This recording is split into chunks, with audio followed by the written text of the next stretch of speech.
Happy Saturday, everyone, which around here on this channel means it's time for Skillshare Saturday.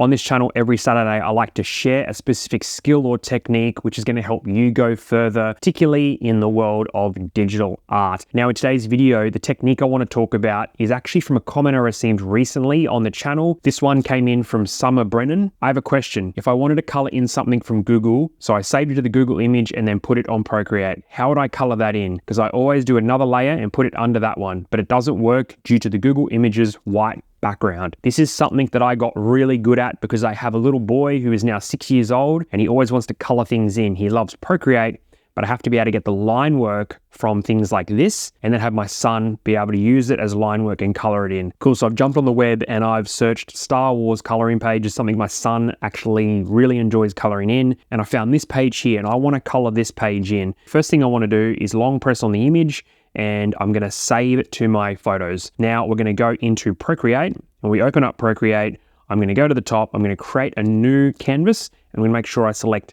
A4. All right, we're going to zoom out a little bit just so we can see the whole canvas space here. Now what I want to do is go up to my wrench tool in the very top left-hand corner. I'm going to go add, and then I'm going to say insert a photo. I'm going to tap on the image I want to insert, and then I'm going to resize it to my canvas.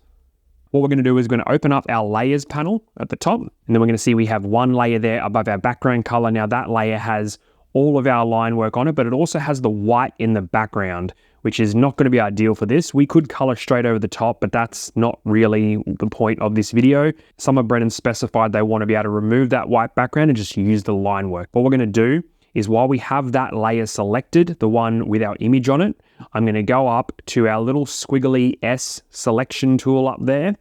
And what I'm going to do is I'm going to leave it on automatic, but I'm going to start tapping in certain areas of the image here. Now, what I can do to refine this a little bit, if you look around the edges of this line work here, I have a little bit of a white border. I don't want too much of that because I want pretty clean line work.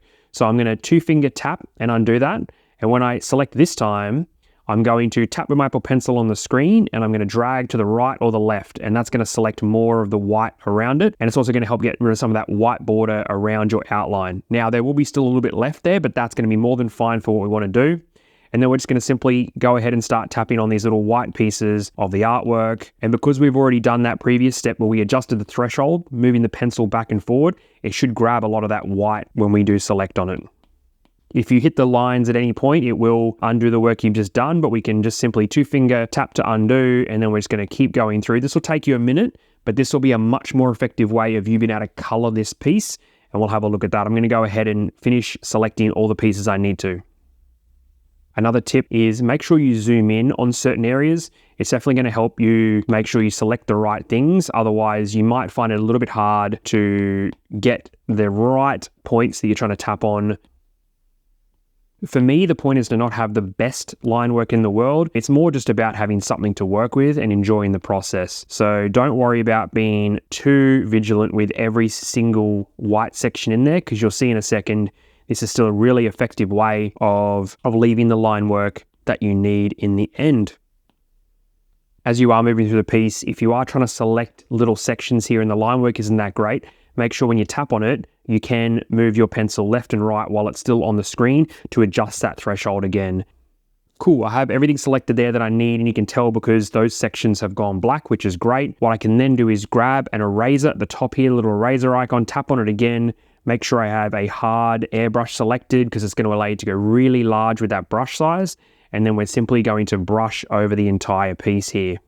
If we open up the layers panel here and I turn off the background layer, you can see that it's left me with some alright line work. Now, this wasn't the best quality piece to do this with, but for all intents and purposes, you can see what I was trying to do, because when I select a new layer above it, it's really important here as well that I turn off that selection tool at the top.